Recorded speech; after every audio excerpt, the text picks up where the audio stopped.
Hi, everyone. Welcome. We're going to get started. So thank you all so much for coming for the unveiling of our Leo series module. We have an exciting program today, and we're so thankful for all the speakers who came to make time to talk about the importance of direct air capture and what we're doing to build out these modules in the United States in our recently announced kind of facility in Mesa, Arizona. So without further ado, we're going to have a wonderful kind of host for these ceremonies, and that's Chris Neidl. He is with the OpenAir Collective, also on the board of the DAC Coalition, both organizations have been so important in policy support, education, everything that has helped us get to where we are today. So we're really happy for him to join us today. Great, thank you so much. It's an honor to be here. Thanks for the kind words, Patricia. I've been a DAC enthusiast / nerd for about 20 years and in the field for 6, and this is actually the first real living, breathing DAC system I've ever stood next to, and I had goosebumps walking towards the unit today. Looks better than the rendering, I think we could all agree, and that looked pretty good as well. So just want to thank everybody on the team who obviously was involved in getting this to where it is right now. So let's give them a round of applause to start it up. Great. So my job as MC is not really to talk much, but to move things along. And just to give you a sense of what the show is today, we're going to have some excellent speakers join us today on the podium for the next 40 minutes or so. And then after that, there'll be a technical tour where some of the engineers and key designers and developers of the unit will be able to talk and actually demonstrate how it works. And then you'll be able to kind of loiter and talk to some of the team and get a closer look at the unit, and that'll be followed by a buffet lunch. So let me go ahead. In the interest of moving things right along, I'd like to introduce appropriately our first speaker today is the individual who, without their vision, we would not be standing here today, a real early mover and visionary in the direct air capture field, and that's Bill Gross, who's the chairman and co-founder of CarbonCapture. Bill is, for those of you who don't know, a lifelong entrepreneur, a founder of Idea Lab, and through that he spawned more than 150 successful companies, and this is certainly 151, I would imagine. So Bill, please join us at the podium.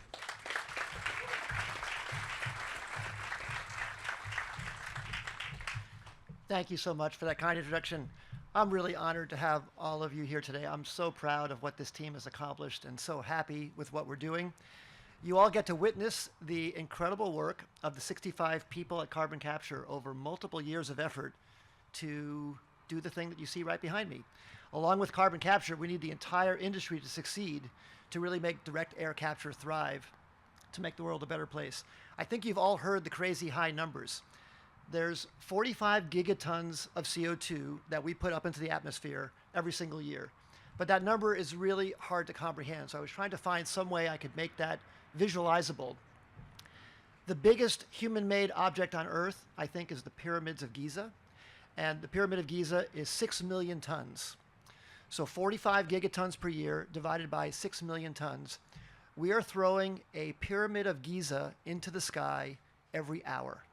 And we've been doing that for 50 years. So there's 500,000, 500,000 pyramids of Giza of mass of CO2 floating around in the atmosphere above us. And you can imagine why that's made such a huge difference to our climate. 500,000 pyramids of Giza coming out of that plane right now, some of it. It's just amazing. How we drive, how we live, all the comforts and convenience we have is emitting CO2, and we need to find a way to stop that. So of course the best way is just to stop doing that. But there always will be a need for direct air capture to take some of that remaining CO2 out of the atmosphere and help us go back in time. And we've changed our climate so much. I found this out recently. I was just shocked. We actually have slowed down the rotation of the Earth. The rotation of the Earth has slowed down by 1 second from the CO2 we emitted in the atmosphere. It's because all the heating that we've done has melted the polar ice caps. That water moves down to the equator, and like a skater putting out their arms, slightly slows down the rotation. So if you had tried 50 years ago to come up with some diabolical plan to slow down the Earth, how could you have thought that the right way to do that is take all the fossil fuel out of the ground, burn it, get it up into the sky, and slow down the Earth? Well, the system that you see here is an even greater technological marvel to turn back that clock, to turn back that in time, to take that CO2 out, to take the CO2 back out of the atmosphere and get it back underground where it belongs. And what's so awesome is that this team, led by Adrian, continues to exceed all expectations, leveraging everybody in the company's brain power to come up with clever ways to make this more cost-effective, to make this more scalable, because we need to do this at enormous, enormous scale. And all of your support will help us get there. It's not just the people at the company that's going to make this happen. It's all of you. All of you play some role in helping us get there, in scaling it, in financing it, in helping us get the new factory location in Arizona to build it. So we're really grateful for everybody's contribution here. Going back in time, when I was born, there were 315 parts per million of CO2 in the atmosphere. And just last month, we crossed 425. So more than 100 parts per million has been added to the sky just in my lifetime. So we need to find out a way to go back in time, get back to 315, and give our children and grandchildren the world, the great world that we inherited. And carbon capture is doing exactly that. So here's to achieving that together, and a round of applause for all the people here who are making that happen. Thank you.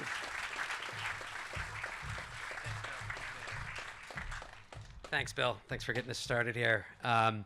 So I'm excited. I think anyone who's in the direct air capture space can attest that it's the innovators and the entrepreneurs and all the talent that's driving that and making California and the United States a real center for innovation. But we also know that none of that would be happening without the unique leadership at the United States federal government level.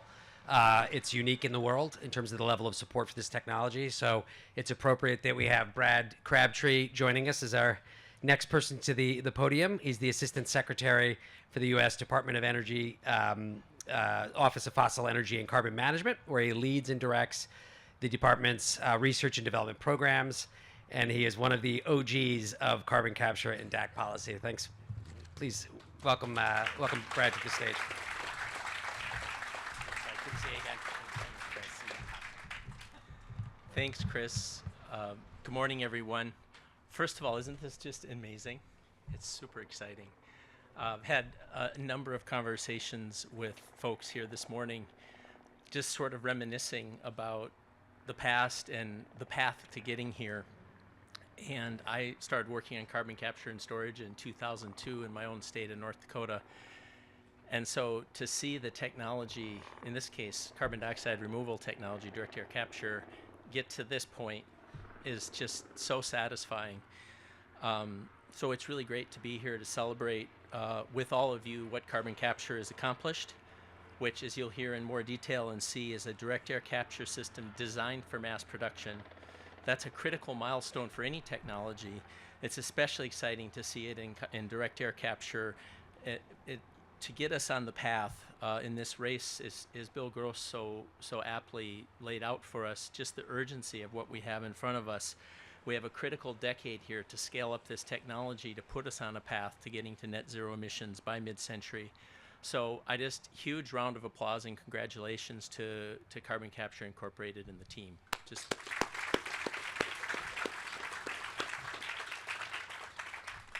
It's also an important milestone, not just for the company, but it's also an accomplishment for what's become a broad and rapidly growing community of innovators, investors, entrepreneurs, policymakers, and environmental labor and community advocates whose collective commitment to scaling carbon dioxide removal is helping us to transform a nascent technology in what will be a real industry at scale.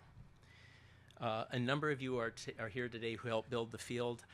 When I was coming over here, I started writing down some names of folks I knew would be here that I thought I would, note in the audience and thank.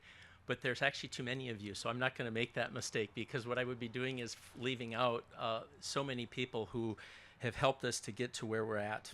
So I just want to thank not only the carbon capture team, but everybody else here in the audience who has been part of this journey.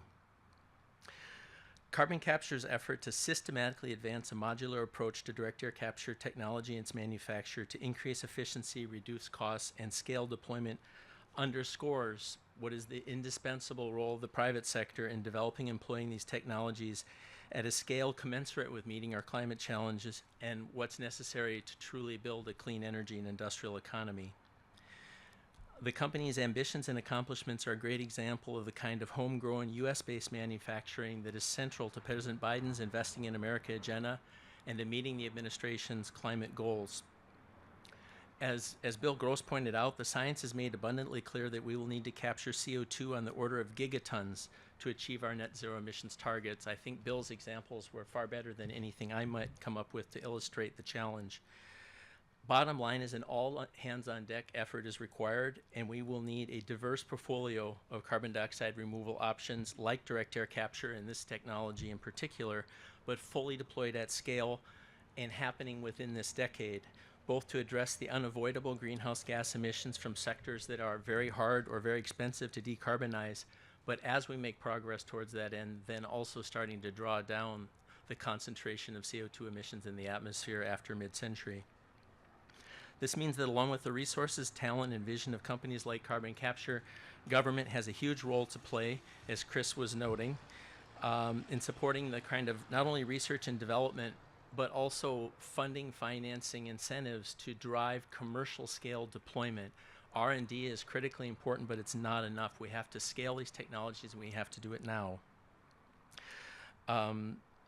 And that sort of support, which we now have in place today, is what's allowing investors and companies to take the risks that are necessary to bring this technology to market. This is, you know, in the last couple of years, we can say this. Really, for the first time in decades, we can say we've come a long way on the policy front. It was only a few short years ago that early industry leaders, direct air capture industry leaders, and advocates assembled to work together on policies to jumpstart the development of a direct air capture industry. It felt a little, not naive, but maybe overly hopeful. And it was a very small community at the time of supporters, both in the private sector and otherwise. And there were only a handful of direct air capture companies that had any name brand recognition at all in the marketplace, and that's only among technology nerds was it really a household name. And the community of advocates was perhaps even smaller at the time. But their proposal to increase the value of the federal 45Q tax credit for carbon capture and storage to $180 per metric ton, it was embraced by President Biden and in Congress on a bipartisan basis, and was included in the historic Inflation Reduction Act, which in August will have passed 2 years ago. That legislation came on the heels of unprecedented federal investments in direct air capture technology in the bipartisan infrastructure law that was enacted just 1 year earlier. Well, what a difference, little noise there, what a difference half a decade and the most robust policy framework in the world can make. There are now over 200 publicly announced carbon management projects in various stages of development in the United States. That includes both carbon capture and direct air capture projects. And in response to all in response to the enhanced 45Q credit and infrastructure law investments. And I was checking with Matt Bright. I don't think we have a good handle on the number of actual direct air capture companies in the world today, but it's certainly north of 100, much more than the several a few years back. And many of them are in the United States. So we're building out that ecosystem that's so important. With these unprecedented policy tools in hand, we're really trying to accelerate the push to help create even more fertile environment for developers and investors to kickstart this industry and unlock the potential of carbon dioxide removal. We're providing funding and support for projects will advance the development and deployment of critical direct air capture and other carbon dioxide removal technologies. This includes, of course, the 4 flagship regional direct air capture hubs, 2 of which, as most of you know, have been selected. But perhaps also equally important, it includes 5 engineering studies and 14 pre-feasibility studies for other regional direct air capture hubs. And the geography of these is really exciting. They span from the north slope of Alaska, where we have an Alaska Native Corporation as one of the applicants, to Southern California, all the way to Florida. So this is a truly national effort. And I would note that Carbon Capture is involved in 4 of these awards under the Direct Air Capture Hubs program, where they are the technology provider on 2 feasibility studies and 2 more advanced engineering studies. And this is something I really want to emphasize. As someone, a climate advocate from North Dakota, this is especially important to me, but it's important to all of us if we really want to make this work. These projects are not just in this in the communities and regions that have historically been centers of climate activism, Direct Carbon Capture Inc.'s projects and many other companies really span the political and economic geography of this country. So Carbon Capture Incorporated not only has project here in California, but also a very important effort in the state of Wyoming. I think that's a very hopeful sign of the growing support, mainstream support for this effort. We're not also importantly not just focused on direct air capture, but other carbon dioxide removal technologies as well. We urgently need every tool in the climate toolkit. So we are supporting research and development, of course, but also pilot scale demonstration of other technologies. And we're also partnering with other agencies to expand that effort. We recently signed an agreement with the National Oceanic and Atmospheric Administration on a marine CDR effort. But along with the technology and infrastructure push, the Biden administration is also advancing policies to support the growth of carbon markets. Just last month, the White House released a new policy statement and principles on voluntary carbon markets to accelerate the responsible development of these markets. On the same day, we announced 24 semifinalists who would receive funding to scale up their technologies and business models under the first round of our carbon dioxide removal purchase pilot, which will develop a CO2 purchasing market to encourage continued technology innovation. Carbon Capture Incorporated was one of the 24 semifinalists. Our goal here is to pilot a market for advanced purchases of carbon dioxide removal credits with highly credible measurement, monitoring, reporting, and verification that will create the confidence and integrity in the marketplace so that we can unleash billions of dollars in private capital to help finance further projects. So in conclusion, just again, Adrian and your team, a huge congratulations to all the work you're doing. Thanks to all of you for being here for this important event, and look forward to partnering with your company and working with all of you to advance this agenda in the future. Thank you.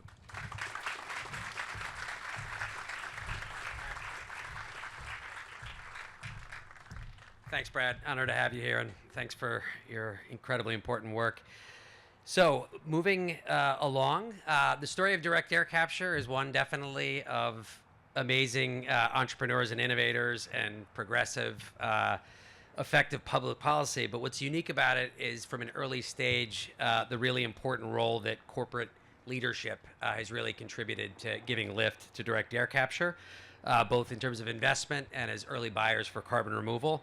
And certainly on the list of high impact, you'd have to put Amazon quite up near the top. And that's why we're really, really happy to have Nick Ellis joining us at the podium right now from the Amazon Climate Pledge Fund. Nick is the principal at Amazon's $2 billion Climate Pledge Fund, where he serves as the company's primary point of contact to their growing portfolio of strategic investments. Nick, thanks.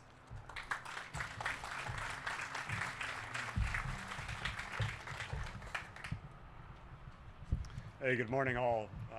Quick thank you to Adrian, the CCI team, some of the distinguished speakers and guests here for having us today.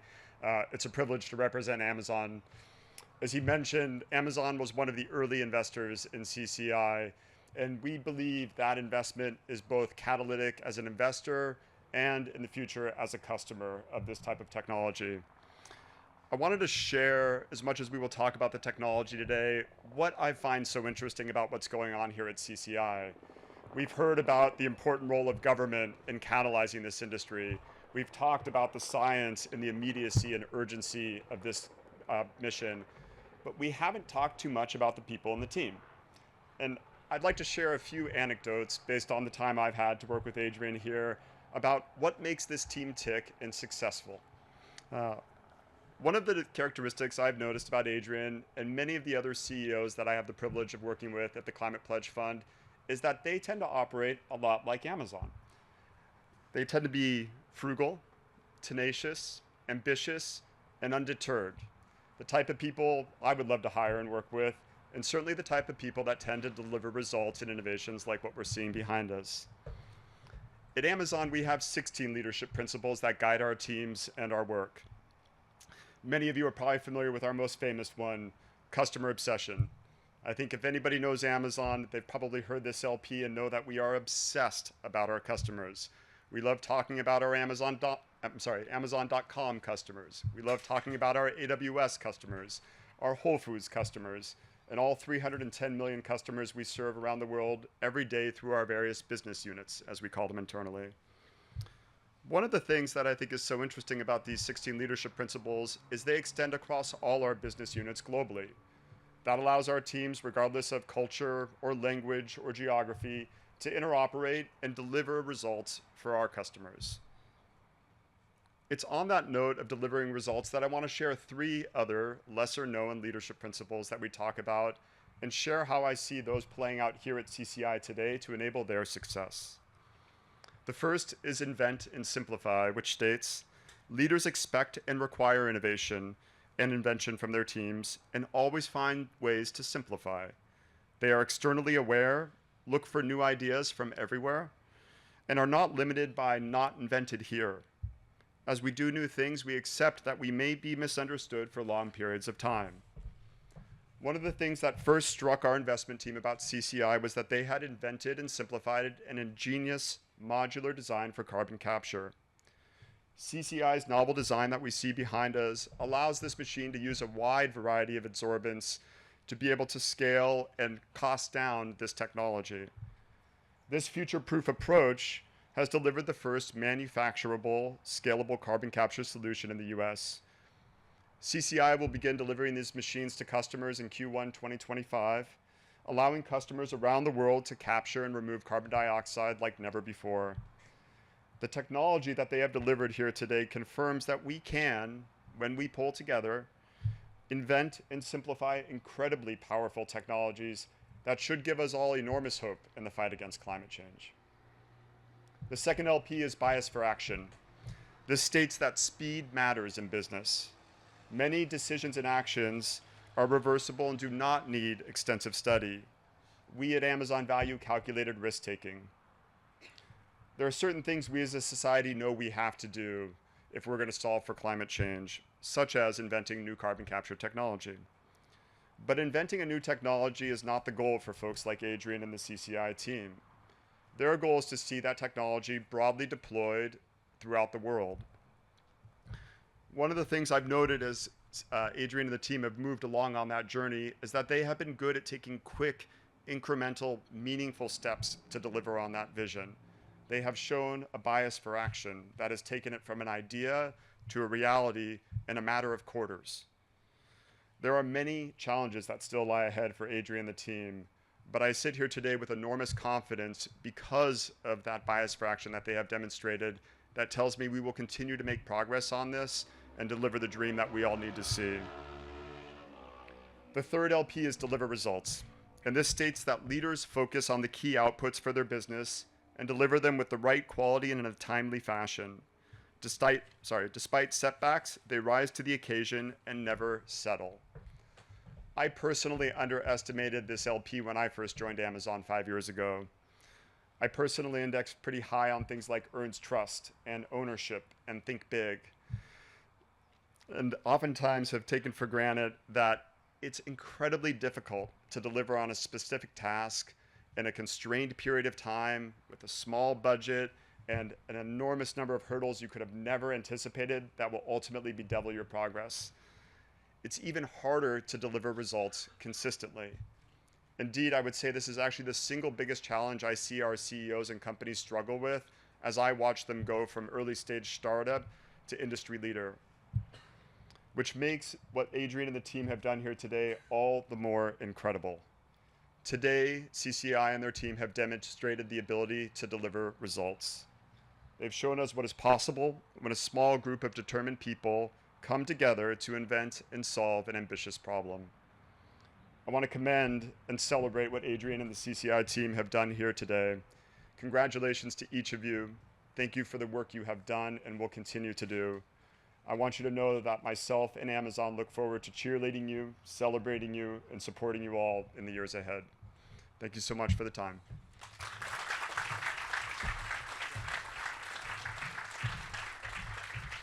Thank you, Nick. So next, as someone who's very much ensconced in the carbon dioxide removal world from a very early stage, particularly DAC, one factor that is critically important at this stage is the role of philanthropy. This is a young sector. There are many gaps that cannot be covered through conventional forms of finance. There's a huge need for advocacy and education, and therefore the role of foundations and other philanthropies is incredibly important. So I'm very pleased that our next speaker, Dr. Jan Mazurek, who represents, she's the Senior Director of Aviation and Carbon Dioxide Removal at the Climateworks Foundation, will speak.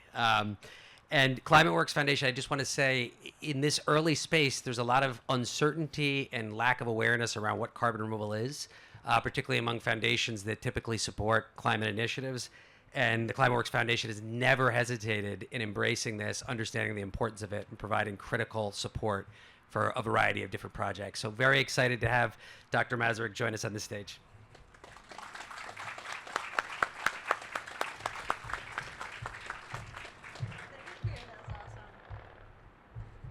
Thank you for that lovely introduction, and thanks to all of you for hosting us here. I'm joined by my colleague, Victoria Gonzalez, and very much looking forward to talking about how philanthropy can continue in a small way to catalyze this space. So we started on this journey about 8 years ago in the run-up to Paris, when we realized mitigation alone was inadequate to the task of hitting our goals. We'll no longer be able to just go to zero. We have to go to less than zero. As a Gen Xer, I'm fond of using that reference. And to do that, we started with the partnership of many foundations in our space, a novel fund to support carbon removal broadly. So those of you who follow philanthropy probably know climate mitigation philanthropy spends about $2 billion a year, mostly on phasing out fossil climate mitigation, avoiding emissions. Of that amount, about 5% or maybe less goes to carbon dioxide removal. It's still a novel space, it's an untested space, and once one makes grants, it's very difficult to move into a new area and reprogram funds and take them away from worthwhile grantees. So of that less than 5% of 2 billion, most of it flows to what we refer to as natural removal solutions, right? The trees and soils, and as the National Academy's study in 2018 that many of us sponsored to catalyze this field found, we want to deploy trees and soils now. They're very inexpensive per ton, and afford a number of great co-benefits in the form of water quality, shade, habitat, and so forth. But for those of you who are in the West, you obviously know that they can consume a very vast land area. If we wanted to rely on natural solutions alone, we'd need the land equivalent area of the size of China. That interferes with food production, indigenous land tenure, and other important resources. So we need other forms of removal. We talked a little bit about marine CDR. We're going to worry about that later when we get really good at terrestrial. The ocean's going to give some CO2 that it's been storing in excess and causing acidification back up. But we also need land-sparing devices, which is what we have behind us here today. We love trees, but as those of you who live in California know, we have a very early fire season. So all that CO2 that they're storing, sadly, is being given back up to the atmosphere, and that is already causing heartaches with our attaining our climate goals here today, as my colleague and friend of many years, Dr. Stephen Cliff, will attest to. So what we did early on, maybe 6 or 7 years ago, is we funded a number of then advocates and grantees, researchers and scientists. Among them was our assistant secretary, who is very, very modest. He really went out and with a number of others and helped to enshrine the 45Q provisions that are helping to support this today. Our theory of the case is that climate philanthropy spending is too modest to really catalyze the removals that we'll need by mid-century. So what we try to do is fund very smart people such as Brad and Jennifer Wilcox and Noah Deitch, who's in here today, to go out into the world and conduct research, advocacy, and outreach to enshrine the types of policies that we're going to need to help underscore the cost of this. And I think that a very small but mighty band of people did incredible work in the form of the monies that they helped to make flow through the Biden administration, and so they deserve enormous credit. We also started a little thing at the World Resources Institute at the time called the DAC Buyers Club, which we can't take credit for Stripe and Frontier, but it certainly morphed into a $1 billion plus enterprise here today. We have some former friends from the philanthropic space, Raphael Bros, among others, who are at Amazon. And they still help us think how to catalyze our small investments and make those grow. So now that we've enshrined these significant public and private monies and helped to move things along, Victoria and I are really pivoting to what we do best in philanthropy, is really being people-focused and engaging communities and help people to understand the benefits and risks, if any, of new technologies. Technologies are frightening to people, and so there's an enormous amount of work that has to be done on the ground to help people understand that probably the biggest risk you're going to experience here is if you try to plant a tree next to it, because it won't have enough CO2 coming out in the atmosphere. And beyond that, it delivers enormous benefits. Victoria and I were driving up from Huntington Beach today, and you see 6 or 7 offshore platforms. This is still a very oil-dependent, oil production resource economy. The DAC hubs in Wyoming, as well as in Kern Valley, where we work and support frontline community groups, have an enormous amount of oil workers there. And as a rhodium study that we recently helped to sponsor shows, there's almost a 1-to-1 correlation in the skill sets that are needed to not only take oil out of the ground, but take CO2 out of the air and put it back in the ground permanently. We think that's a very just transition. It's a very promising path to help workers, but we also want to demonstrate to communities that this technology can benefit them as well. And so we're funding a number of groups, both here in California, and Victoria's been working with tribes and the Nature Conservancy branch in Wyoming to help identify benefits ranging from reintroducing, fittingly, bison, potentially, which is very important to some of the tribal communities there in the space, as well as developing curricula and education to help these groups prosper and grow in this new industry of carbon removal and carbon capture. So with that, I'll just say thank you again for having us here today. It's been quite a journey over the last 7 or 8 years. It's so nice to see old friends and look forward to meeting new. And thank you all for the work that you're doing and for having us here today.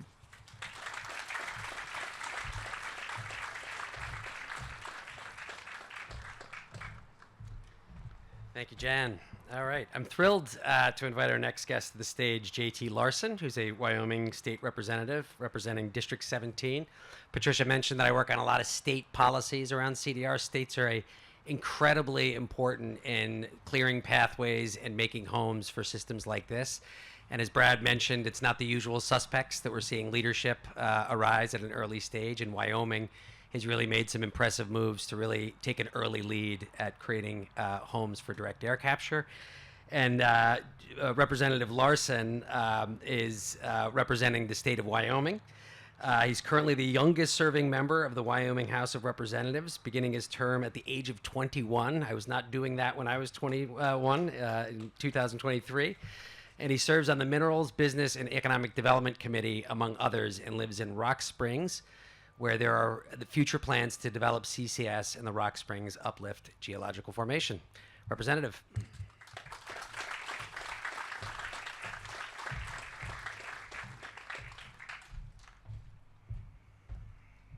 Well, thank you so much for giving me the opportunity to speak today among this esteemed group of people. I want to extend my heartfelt congratulations to CarbonCapture Inc. for their visionary leadership and hard work in bringing this technology to fruition. Your efforts are a shining example of what can be achieved when innovation, determination, and collaboration come together. Wyoming is proud to host this cutting-edge technology as we move into the future. Our state offers ideal conditions for deployment of DAC systems with world-class geology for geologic sequestration, and a rich array of energy resources currently being developed, including coal with carbon capture and sequestration, wind, solar, and nuclear. To put the cherry on top, we have primacy on Class 6 injection wells through the Wyoming Department of Environmental Quality. All of the above energy strategy positions us perfectly to support and grow durable energy businesses that will sustain families and communities for generations. We have always been at the forefront of energy innovation. Our investments in carbon capture and sequestration, our support for pioneering research at the University of Wyoming School of Energy Resources, and our regulatory leadership have laid a strong foundation for this moment. As we gather here today, we celebrate not only the achievement of Carbon Capture Incorporated, but also the potential for significant economic benefits for our state. By attracting major investments and creating jobs, this industry promises to contribute to Wyoming's economic growth and stability. I look forward to welcoming you to Wyoming, where we break new trails and lead the way in energy innovation. Together, we will pave the path to a sustainable and prosperous future. Thank you.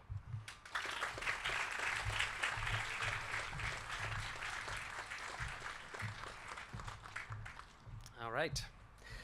So next to the podium, I'm very pleased that we have Dr. Stephen Cliff, who's the Executive Officer for the California Air Resources Board, or CARB.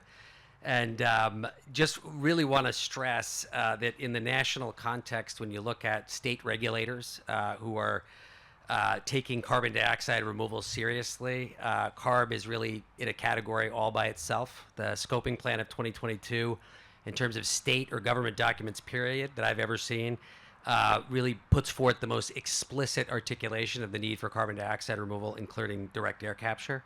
So with that, I'm really excited to have Dr. Cliff join us. As the executive officer, he leads nearly 2,000 employees that create and implement programs to reduce air and climate pollution. Cliff has extensive scientific and regulatory experience and has led research efforts at the University of California, Davis related to air quality and climate change.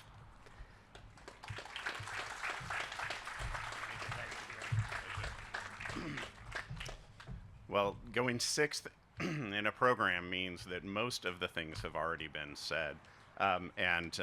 You even stole some of my lines regarding the scoping plan. Nevertheless, good morning. Thank you for the opportunity to be here. I am Steve Cliff, Executive Officer of California's Climate and Clean Air Agency. You heard just a little bit about. Our policies are really established as a result of state mandates. Here in California, we have state law that requires that we both remove carbon dioxide from the atmosphere and reduce emissions in order to achieve carbon neutrality by 2045. So the scoping plan that you just heard about, which is required to be updated every 5 years, lays out the most credible path of any major economy in the world to establish carbon neutrality by 2045. And that includes both the emission reductions that will be necessary from a suite of policies, including those to move towards zero emission transportation for everything on road, for those things that are off road, as well as ships, and to the extent we're able, planes and trains and everything else that moves. That's not enough. We also have to deal with removing legacy emissions from the atmosphere, as you heard Dr. Mazurek so eloquently explain. And that necessity means that technologies such as this are really critical to achieving our climate objectives. In California, we know that we can't do this alone. We're maybe 2% of the world's emissions, even though we're one of the top world economies. But showing how we can do it while still growing our economy has really been a tenet of the type of work that California is proud to do.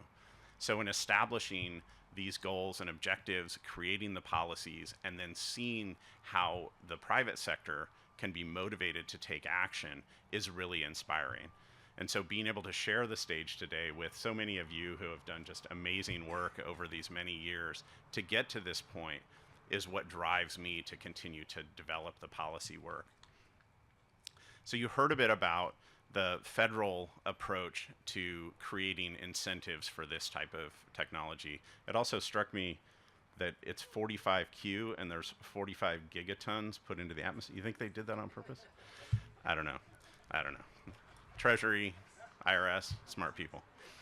But in addition to that, we have in California a couple of major policies where this type of technology can also be incentivized.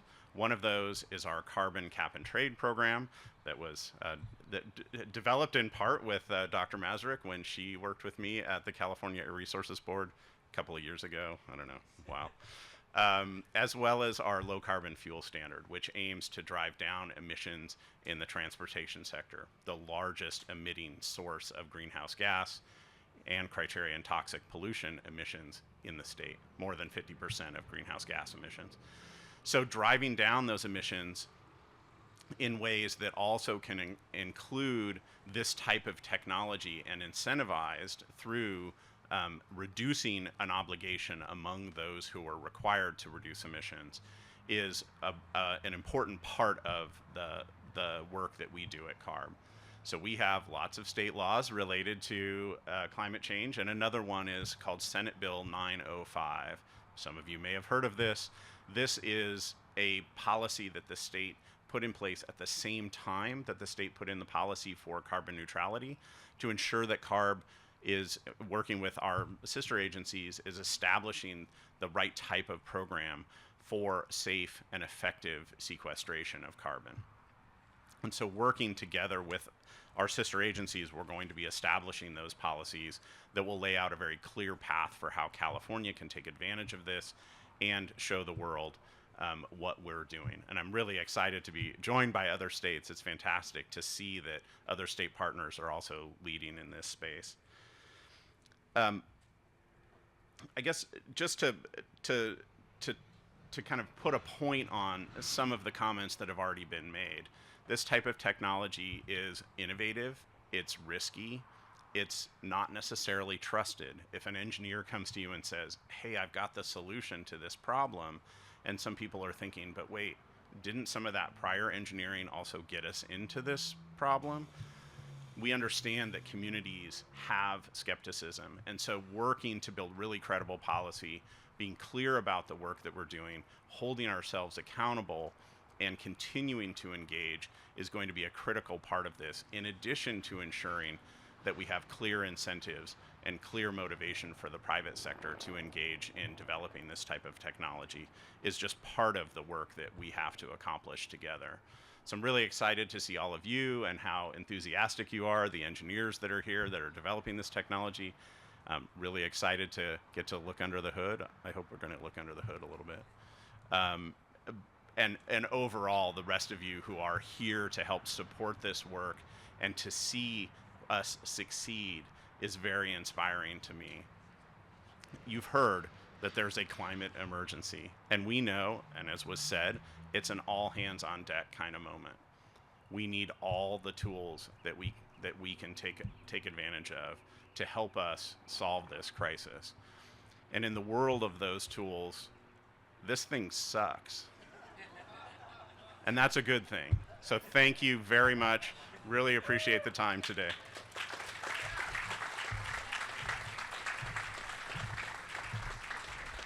We were bound to get a joke of that caliber. Lends itself to it. Great. Well, we're near the end of our first part of our program here, and I'm really excited again, just as part of the story presently and the future of direct air capture, is the where part. Where's the habitat where this sector is going to actually live? Not just where we put direct air capture plants, but where other critical parts of the direct air capture value chain are based. And the map of that is taking shape and will continue to take shape because certain places are proactively wanting to invite and to play a role in the future of direct air capture. And one of those is Phoenix, Arizona. So we're very, very pleased to have Chris Camacho join us next. He's the president and CEO of the Greater Phoenix Economic Council. Chris, in that role, is the council is one of the longest-standing public-private partnerships for economic development in the country, and Chris has been instrumental in the region's technology and advanced manufacturing sector growth, and he led the attraction of more than 540 companies during his tenure, creating more than 100,000 jobs in the state and $56 billion in capital investment. Very impressive. Chris, please welcome Chris Camacho to the stage.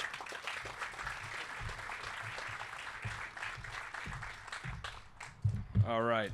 Never easy going at the end of the program, but I will be brief because I see some of you in the back were taking in some of the extra tanning that you weren't expecting this morning. So first of all, I do have a few comments, and I ad-libbed a little bit based upon what I heard earlier today.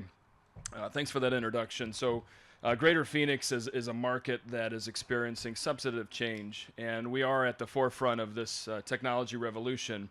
Having the chance to meet Bill Gross and Adrian and Jonathan Many of the team members, in my job, I'm fortunate to meet thousands of people that are considering launching and scaling technology enterprises. But this group in particular has certainly created a nexus of problem identification, the advent of science, and the intersection of engineering solutions and suitability for market fit.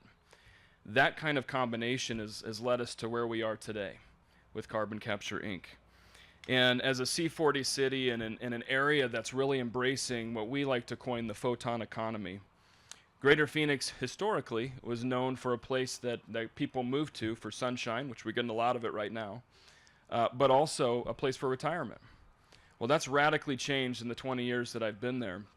And you heard the job numbers. There's an intentional focus on pivoting an economy that's centrally focused on driving innovation, supporting job creators, and taking a mindset that we want to break things. We want to put policies in motion that induce American ingenuity, that drives and stimulates innovation and investments to radically change this time period we're in. For those of you that have been around the technology scene for quite some time, and we heard several comments before, I don't think in all my 20 years doing what I do, I've ever felt like we are about to unlock an American revolution on climate technology. We're seeing that as we speak. And the CCI team is certainly indicative of that example and emblematic of that. But what I'm trying to do in Arizona with so many peers and leaders and Governor Hobbs and many others is we want Arizona, California, the entire Western state network to be the place that ideates, that tests and launches new technologies, that not only curbs carbon, but also addresses the energy demand landscape that we're about to experience. And if anybody's paying attention to that, I'll give you two quick examples before I jump off the stage today. Our two major utilities in Arizona took 70 years to get to 17,000 megawatts of demand generation. That's about to radically change. The demand in the queue today is 20,000 megawatts of demand. Now, if you think about that, why is that happening? In large part, it's our federal strategy to make things again in the United States, which is a great strategy. We should be producing more of our own product that goes to close or in consumers and fortifying supply chains. But what's important about that, we have to figure out how do we get to these clean energy goals by reducing carbon and at the same time leveraging the new solar, renewables, and other forms of energy that are going to allow this country to continue down this advanced manufacturing landscape. So I'm just excited to be here to, one, thank Adrian and the team. Had a chance for 2 years to work with them on building up what we're building in Mesa, Arizona, one of our cities, an 80,000 square foot state-of-the-art facility that will build these sucking machines. I said sucking. And I'm excited to see a year from now, 2 years from now, how many nodes around the world are going to be adopting this technology and other forms of climate solutions that radically embrace this American ingenuity revolution that we're about to experience. So thank you for allowing me to say a few comments, and I'm excited for the next stage of our program today. Thank you.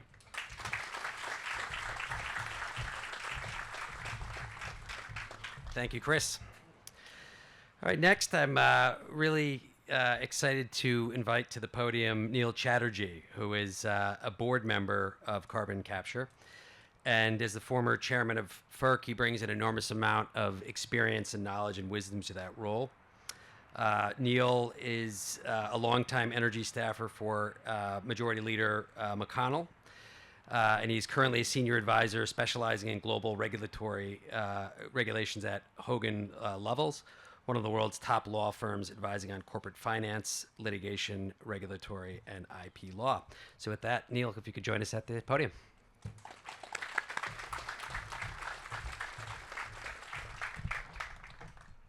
Can everybody see me okay? It's kind of a high podium. So I recognize I am now the 8th speaker, and I am a big Dodgers fan, so I'm fully aware that the 8 hole is where they put Cody Bellinger when he was hitting sub 200. So I know where I stand in this. But truly, it's an honor to be here today, and I want to thank Adrian and Bill and Patricia and the CCI team and the board for giving me this opportunity. You know, at first blush, I might seem an odd fit to be up here today and to be holding a seat on the board, when you look at my background, as was noted, I'm a Republican from Kentucky who worked for Mitch McConnell and was appointed chairman of the Federal Energy Regulatory Commission by Donald Trump. But I made very clear from the moment that I had a platform of my own that I believed that climate change was real, that man had a significant impact, and that we urgently needed to mitigate emissions. And I really truly felt that I walked the walk during my tenure at FERC and pursued policies that enabled innovation to be able to put us in a place where we could decarbonize while maintaining reliability and affordability. Now, look, I'm not an environmental policy guy. I am not, like Secretary Crabtree, a carbon capture OG. I'm a carbon capture new G, J-E-E, because my last name's Chatterjee. My focus at the Federal Energy Commission was on reliability. I felt that that was my foremost obligation, that every morning when Americans hit the switch, that the lights came on.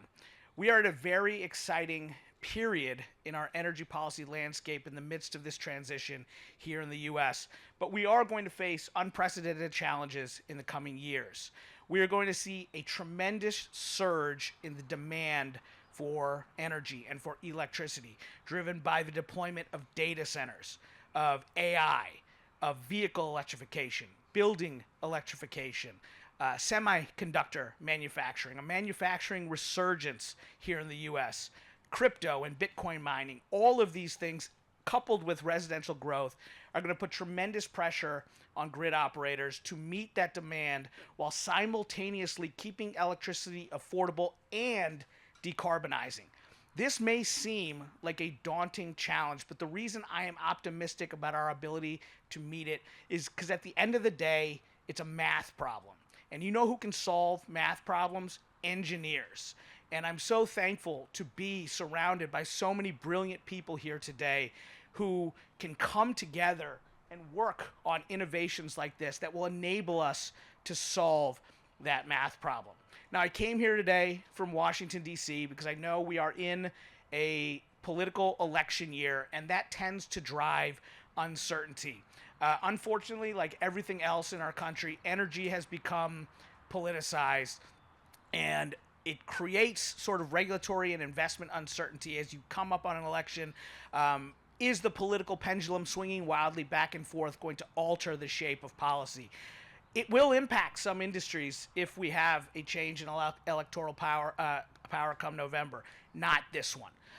It was really important for me to make this trip, to be here with Secretary Crabtree, to demonstrate that there is bipartisan support for this technology, for this industry. As has been mentioned a couple times here, 45Q originated under President Trump and was significantly bolstered by President Biden. And I fully expect the momentum to continue regardless of what happens in November, because this is too important for us to be able to meet the existential threat of our time in climate change, and to do so in a way that we can also maintain reliability and affordability.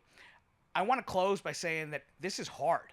Building a module like this is hard. Getting this out at scale is really, really difficult. But sometimes it takes tackling those difficult obstacles to really have the breakthroughs that can change society and change humanity. And I'm really, really, really proud to be a part of this organization and to have the opportunity to sit on this board and look forward to the remainder of the program. So thank you all.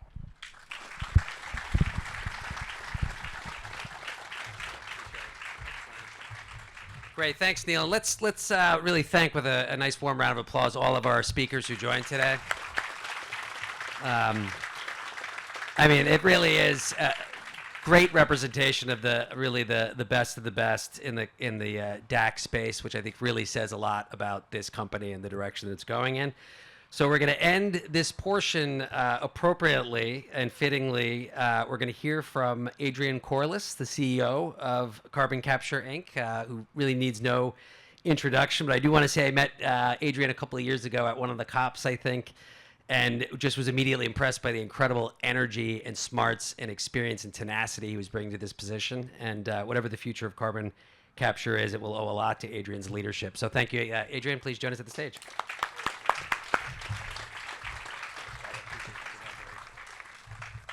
Hey, it's really cool to be up here and see actually there's way more people here than I can see from the front row. And honestly, I am so thankful. And I hope everybody is also enjoying the day. I mean, it's kind of, again, it's a Goldilocks day. I know, again, we're facing an existential threat, but it kind of doesn't feel like it right now. And it's not too hot, not too cold, not very windy. And I hope we just, again, are taking all the steps we need to make this be the norm going forward. Because, again, it's really wonderful. So, obviously, first, just want to thank everybody for being here. And obviously, you know, you all made a conscious choice to make the effort to be here. You all are exhibiting and telling us you care. About 60 of you had no choice, but the rest of you got to actually choose to be here. So I want to thank everybody for that. I really want to thank the speakers. What an incredible lineup. It's intimidating to come up, but then at the same time, it's fun to talk about this stuff. So I really appreciate the messages, the energy, and the kind words. It does mean a lot. And I think a couple other things, we do have partners here, both from a technology point of view, from a project point of view, and I also again appreciate that effort. I also like the fact that there's a lot of representation from different parts of the country as well too. Obviously, California is well represented here. Wyoming is really well represented here. Chris, we've got Arizona here, a really important part of our future going forward. Zell, you know, we've got representation here from Louisiana. I love it. And obviously we've got federal representation as well too. So it's great to see that. We also have a number of our customers represented here as well too. So to not miss anybody, we have, as far as I understand, we have representatives from BCG, from Patch, from Google, Canva, Amazon of course, Microsoft, and JP Morgan. So again, these are all sort of the underpinning and support that's allowing us to do what we're doing. And of course, we have 65 people here today that have actually made this happen. And I think you guys can probably appreciate over the last couple of years just the immense effort that it took to pull this together from many, many different perspectives. And so again, I'm just going to say, please, you know, a round of applause for the team specifically. I'm so proud of them.